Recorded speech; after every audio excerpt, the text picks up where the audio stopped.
Willkommen, bienvenue, welcome dans une nouvelle vidéo Tintin. On se retrouve aujourd'hui pour un point lecture et j'ai l'impression que ça fait une éternité que j'ai pas filmé de vidéo. En vrai ça va, ça fait que 2 semaines que j'ai pas filmé, mais ça me paraît long parce qu'en fait j'avais filmé toutes les vidéos précédentes sur un court laps de temps en avance, donc bref. C'est cool parce qu'en plus ça va être une vidéo très tranquille, très chill, très classique, un point lecture. J'ai 5 livres dont je dois vous parler, donc ça va être vraiment une petite vidéo à l'ancienne qui fait du bien. Ça me stresse, j'ai changé mon produit pour les cheveux et j'en ai pris un qui fixe un peu trop et du coup je ne peux plus passer mes doigts dans les cheveux après. Vous me direz, ça va vous faire du bien parce que je passe mon temps sinon à mettre ma main dans les cheveux et ça peut être énervant. En tout premier, je vous avais dit que pour le cabinet de lecture du mois de janvier, je lirais My Absolute Darling. On a été quelques-uns à le lire ensemble. Moi c'est vrai que je l'ai lu assez rapidement parce que j'aime pas trop faire traîner mes lectures tout simplement. Surtout parce que j'ai pas vraiment aimé ce bouquin, donc j'étais pressé d'arriver au bout. On est encore une fois dans un roman avec une petite fille et son père qui vivent au fin fond du nord de la Californie, dans une région où il y a des marais, etc. C'est un peu la forêt, c'est paumé, enfin voilà. Ils habitent tous les deux ensemble. La mère est décédée, il y a le grand-père qui habite pas très loin. Mais voilà, la petite fille va à l'école, mais elle est pas très sociable. Elle a une relation qui est très particulière avec son père. Enfin, la relation entre le père et la petite fille est problématique, elle est violente, elle est incestueuse. Et on va suivre leur vie à deux dans ces marais. La petite Turtle n'a pas trop d'amis parce qu'elle a du mal à se sociabiliser, puis elle n'a pas forcément les codes, etc. Sauf qu'un jour, elle va rencontrer 2 garçons, je crois que c'est pendant les vacances d'été d'ailleurs, qui vont peu à peu lui montrer que la vie qu'elle mène n'est pas une vie normale, n'est pas la vie qu'elle devrait avoir en fait pour une fille de, à quel âge ? Je ne sais plus, 14 ans. Pas vraiment d'enjeu dans le roman, c'est un roman qui est c'est un roman qui se veut psychologique, donc effectivement, il n'y a pas vraiment d'enjeu, il n'y a pas vraiment d'histoire, ni d'intrigue ou quoi que ce soit. On est surtout dans les pensées de la petite Turtle. Je dis qu'on est dans les pensées parce qu'à chaque page, on nous dit, elle nous dit « je pense ». Turtle pense que, elle pense que, dans ses pensées, il pense que, penser. C'est très répétitif. Il y a une partie du texte qui se veut répétitive pour installer un climat d'ambiance, surtout un climat de tension, surtout entre le père et la fille, avec comme une petite routine qui s'installe, qui revient tout le temps, incessamment, entre le père et la fille. Donc ça, je le comprends totalement, cette espèce de répétition stylistique. Outre ces phrases qui reviennent assez régulièrement, le texte est très répétitif. Le vocabulaire est très pauvre, c'est pas spécialement bien écrit. Les dialogues sont sans queue ni tête. Vraiment, ça tourne en rond. L'histoire, dès l'instant que les personnages parlent, l'histoire n'avance pas. Il écrit des dialogues qui, normalement, sont quelque chose qui insuffle un peu de vitesse, de rythme dans un roman, qui fait avancer certaines choses, etc. Là, pas du tout. Les dialogues font tout ralentir dans le bouquin. Et en plus de ça, moi personnellement, me faisait me poser des questions parce qu'ils sont tellement je sais toujours pas si on dit bancal ou banco. Banco, les dialogues sont tellement de traviole, bancal, que on est obligé de relire des fois plusieurs fois pour essayer d'être sûr d'avoir compris. Enfin, j'ai vraiment peu aimé ce roman. J'ai pas trouvé ça judicieusement bien écrit. J'ai pas trouvé ces 500 pages utiles. En fait, ça va faire un bon lien parce que j'ai lu un deuxième roman qui aborde exactement la même thématique avec des relations incestueuses entre enfants et... Oh, c'est mon chat! Entre enfants et parents et des violences. Mais ouais, celui-là, il m'a paru 20, surtout les 300 premières pages sur 500. Non, j'ai dit quoi à l'instant? Je viens de le dire. Sur 460. Les 300 premières pages, bah en fait, j'ai l'impression qu'elles ont été écrites, qu'elles ont été remplies juste pour arriver à la scène de la page 300. Et que, en gros, tout ça, on aurait pu le résumer très rapidement, hein, avec juste des phrases, du style, de l'écriture, plus pointu que ce que lui il a fait. Ça patine tellement dans la semoule que le bouquin n'avance pas. C'est pas une opinion impopulaire parce que le bouquin est très clivant, il y a plein de gens qui n'ont pas spécialement aimé. Moi, c'est pas tant le côté violence et dysfonctionnement de la famille, non-sociabilisation, etc. qui m'a gêné, ça j'aime bien. Ça me dérange pas de lire ce genre de scènes, etc. Il y a quand même des scènes assez violentes, assez dures. C'est juste que j'ai trouvé que c'était très mal fait, tout simplement. Et du coup, je vous en parle tout de suite. Le démon de la colline au loup de Dimitri Rouchombory. C'est donc publié au Tripod et je vais vous mettre le chapitrage parce que selon moi c'est cool de se plonger dans ce bouquin sans connaître l'histoire vraiment. Genre juste je vous dis que ça parle de violence au sein d'une famille parce que c'est quand même des thèmes qui peuvent gêner beaucoup de personnes à la lecture. Donc voilà, je vous dis le thème. Là je vais vous raconter un peu l'histoire, je vais mettre le chapitrage. Je vais rien spoiler, hein, je vais juste raconter l'histoire, mais je pense que c'est une lecture qui est cool d'appréhender sans rien en savoir. Donc, si vous voulez vraiment la lire pleinement et en profiter à fond, passez le petit passage là qui arrive. On va suivre la vie d'un homme, j'ai mangé son nom, je ne sais plus comment il s'appelle, le narrateur, car c'est un roman qui est écrit à la première personne du singulier, qui commence à nous raconter son histoire depuis une cellule en prison. Donc on sait qu'il est en prison, on ne sait pas pourquoi, mais il nous raconte tout le cheminement qui a fait qu'il est arrivé jusque dans cette cellule. On est avec un jeune homme qui a eu une enfance très très pauvre, dans une maison avec plein de frères et sœurs, des parents violents, qui a pas eu, s'il a pu aller à l'école, mais qui a jamais réussi à, bah voilà, il pouvait pas étudier sereinement, etc. Donc il n'a jamais eu vraiment d'éducation à proprement parler. Donc il s'exprime avec les mots d'un jeune homme qui a appris à parler par lui-même ou avec ses frères et sœurs qui ne savent pas vraiment parler. Un vocabulaire qui aussi là est un peu pauvre, mais c'est bien fait parce que c'est le but du roman. Là pour le coup, la pauvreté du vocabulaire et non, il n'y a pas de répétition. C'est vraiment aussi stylistique, c'est fait exprès pour renforcer l'attachement au personnage. Et on se doute que ce personnage a fait des choses horribles parce qu'il arrive en prison. On ne sait pas à quel point le cycle des horreurs qu'il a vécu s'est perpétué avec lui peut-être, enfin voilà. Donc il nous raconte sa vie de son enfance dans cette maison, dans des squats à l'adolescence, puis après la vie dans la prison. J'ai trouvé que c'était un roman qui était superbement bien écrit parce que l'auteur a un parti pris stylistique qui est très très chouette. Il se met vraiment dans la peau de son personnage. J'ai pas trouvé ça surfait, j'ai pas trouvé ça faux. On sent que l'auteur, c'est son premier roman, hein, je crois. Oui, prix du premier roman. C'est son premier roman et je trouve ça ouf qu'avec un premier roman, il arrive à avoir une écriture aussi puissante parce que c'est rare dans un bouquin. Enfin, ça m'arrive de lire des bouquins qui sont forts, qui sont puissants, mais celui-ci particulièrement, je sais pas. J'ai trouvé que dans la façon de parler, de raconter l'histoire, de raconter son livre et de le découler tout au long des pages, l'auteur arrive à faire quelque chose qui est énorme. C'est genre vraiment un putain de plaisir de lecture. J'ai carrément corné des pages. Je me suis dit, je mets pas de post-it ou quoi parce que je sais que je vais y retourner. En fait, c'est l'écriture à cette première personne si personnelle. On est vraiment dans de la littérature presque de l'intime avec cette première personne du singulier, un homme qui écrit un journal. C'était génial, j'ai adoré. Et c'est sûr que, vu que je les ai lus en plus l'un après l'autre, je peux pas m'empêcher de faire la comparaison. Et celui-ci qui a dû... celui-là se vend très bien aussi, le démon de la colline aux loups, mais celui-là a dû sûrement mieux se vendre parce que chez Totem, alors que là, chez le Tripode. Mais quitte à choisir entre les deux, si c'est une thématique qui peut peut-être vous intéresser ou quoi, allez à fond lire celui-ci et vous pouvez vous empêcher de lire My Absolute Darling. Surtout que là, on n'essaye pas vraiment, genre comme dans l'autre où il y a un peu de nature writing ou quoi que ce soit. Là, pas du tout, on est vraiment dans un roman qui est plus urbain, même si le début se passe à la campagne, c'est quand même plus urbain. C'est très noir, c'est très sombre. On va un peu dans des scènes de la vie quotidienne, de ce qui se passe derrière quatre murs qui sont affreux, mais c'était bien, c'était chouette, j'ai adoré. Ah mais oui, je vous en ai pas parlé de celui-ci. J'ai lu Tu aimeras ce que tu as tué de Kevin Lambert aux éditions... Alors je ne sais pas en France parce que je l'ai lu sur l'édition québécoise, parce que c'est un roman qui est québécois à la base.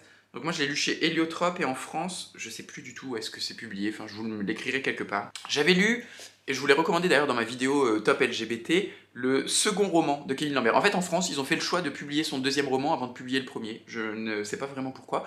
Mais donc j'ai lu en premier Querelle qui est publié chez Point au livre de poche l'année dernière, que j'avais beaucoup aimé. C'était un livre, pareil, quand je parle de puissance dans par exemple Le démon de la colline aux loups, l'écriture de Kevin Lambert c'est ça, c'est un coup de poing, c'est une rage, c'est des cris de colère. Et donc dans Querelle on nous racontait l'histoire d'un homme qui se fait surnommer Querelle en hommage à Querelle de Brest de Jean Genet.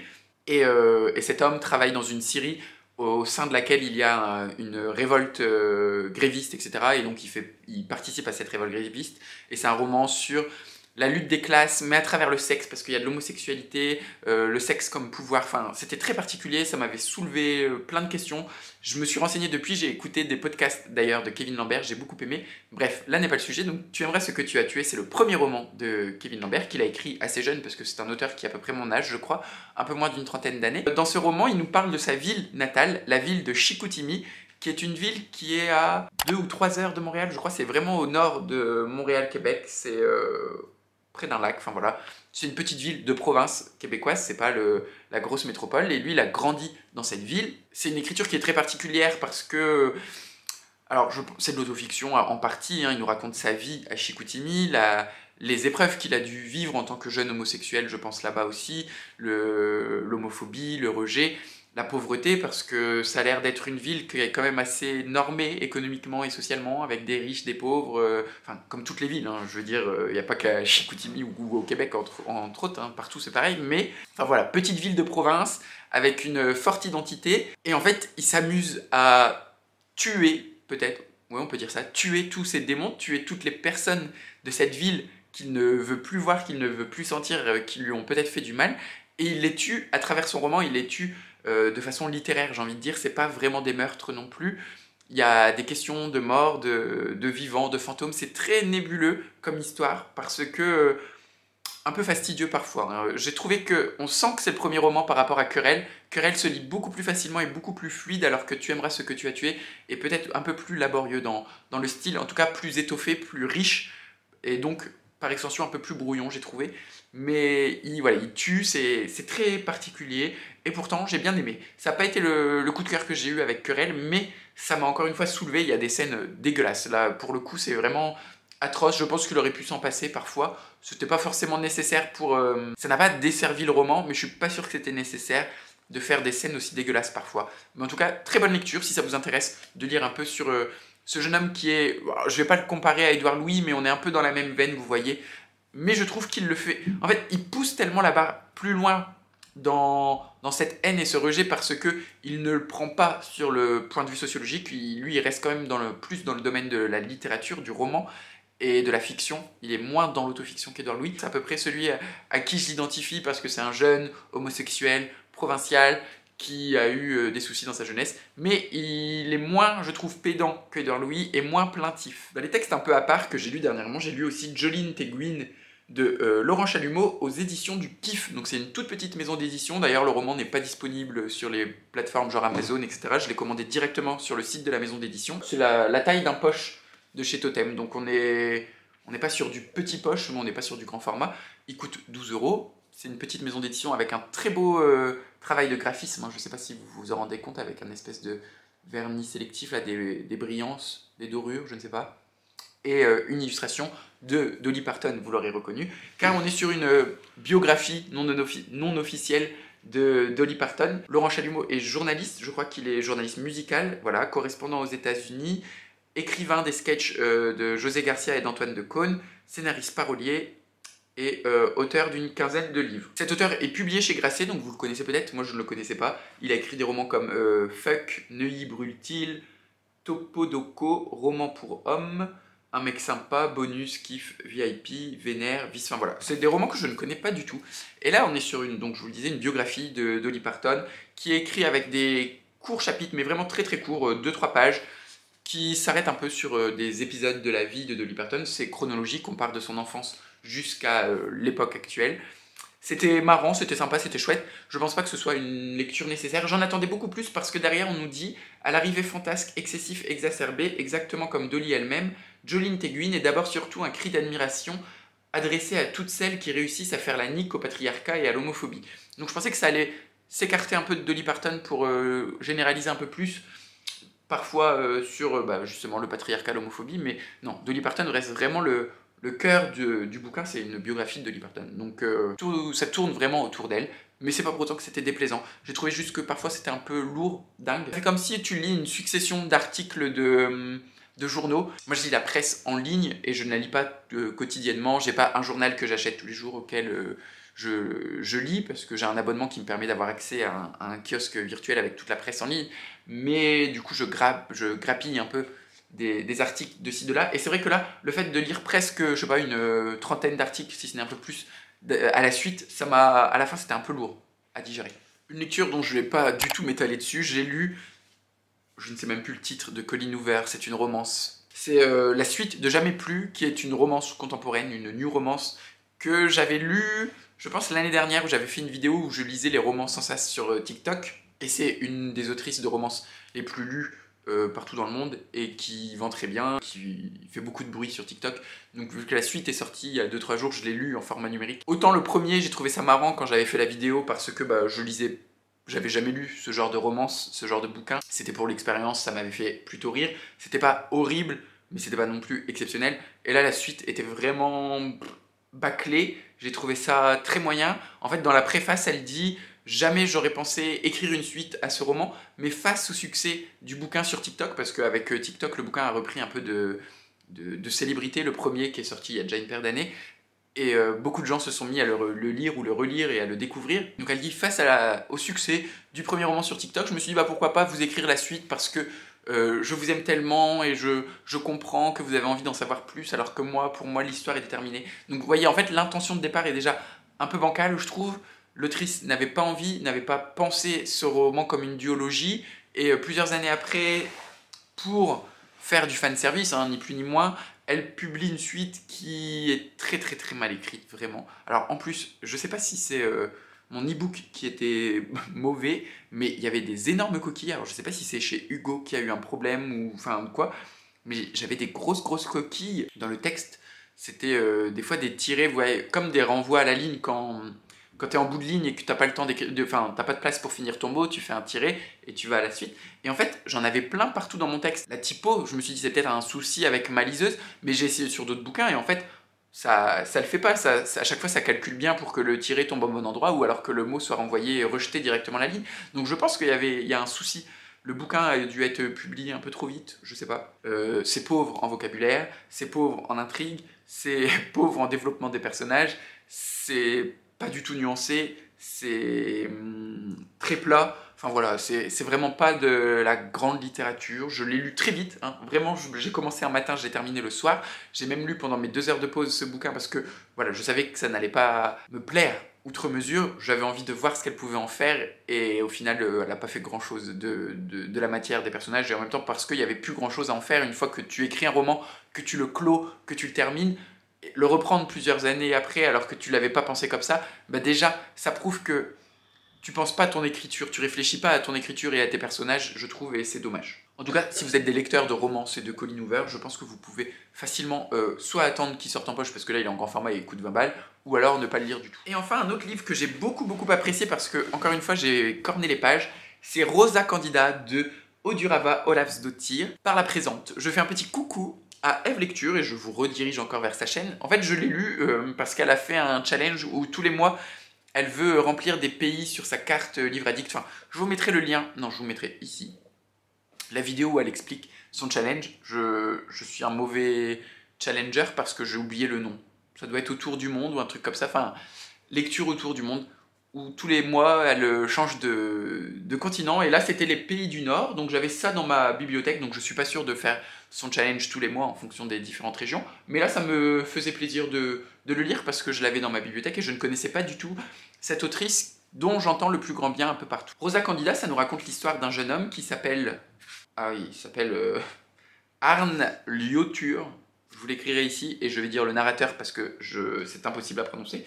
Donc ce narrateur perd sa mère au tout début du roman. Sa mère décède assez jeune d'ailleurs et son père qui avait une quinzaine d'années de différence plus âgé que sa mère, lui est toujours vivant. Donc bref, il se retrouve à vivre seul avec son frère handicapé, handicapé mental, qui est plus jeune que lui, enfin en situation de handicap, qui a le même âge que le personnage principal parce qu'ils sont jumeaux, et son père.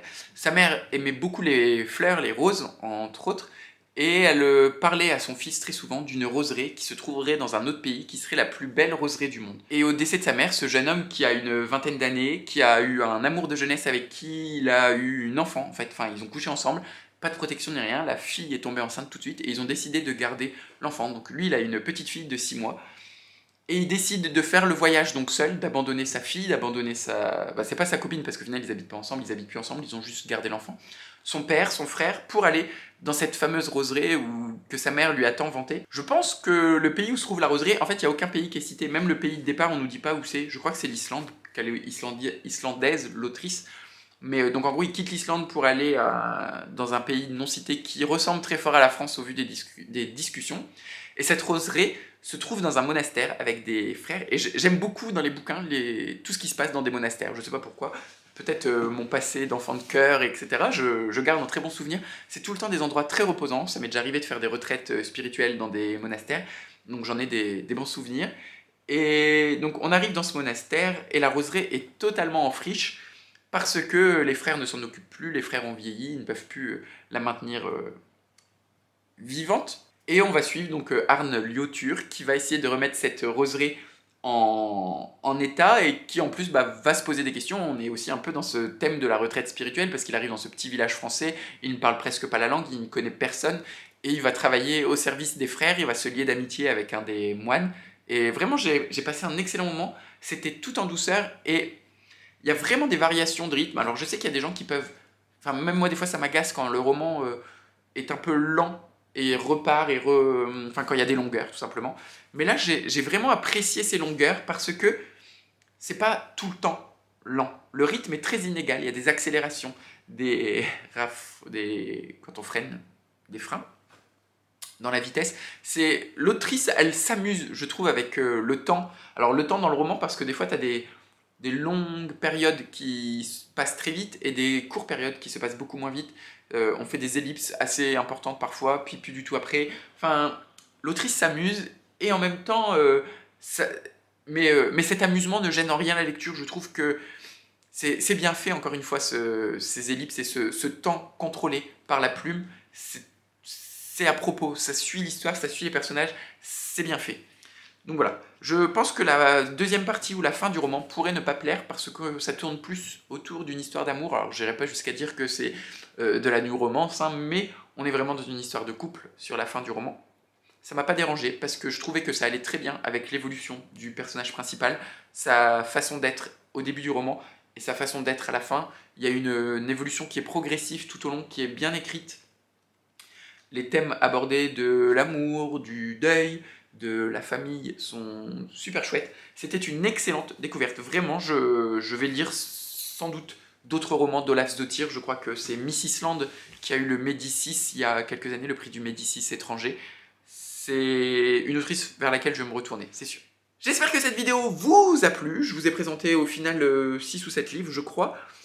Je ne sais pas ce que sera la prochaine vidéo, surprise, mystère et boule de gomme. En attendant, si la vidéo vous a plu, je vous invite à la liker. Si vous avez envie de discuter, vous pouvez commenter. Si vous voulez la faire voyager, vous pouvez la partager. Et si ce n'est pas encore fait, qu'est-ce que vous attendez pour vous abonner? En attendant, je vous souhaite comme toujours d'excellentes lectures, d'excellentes découvertes et d'être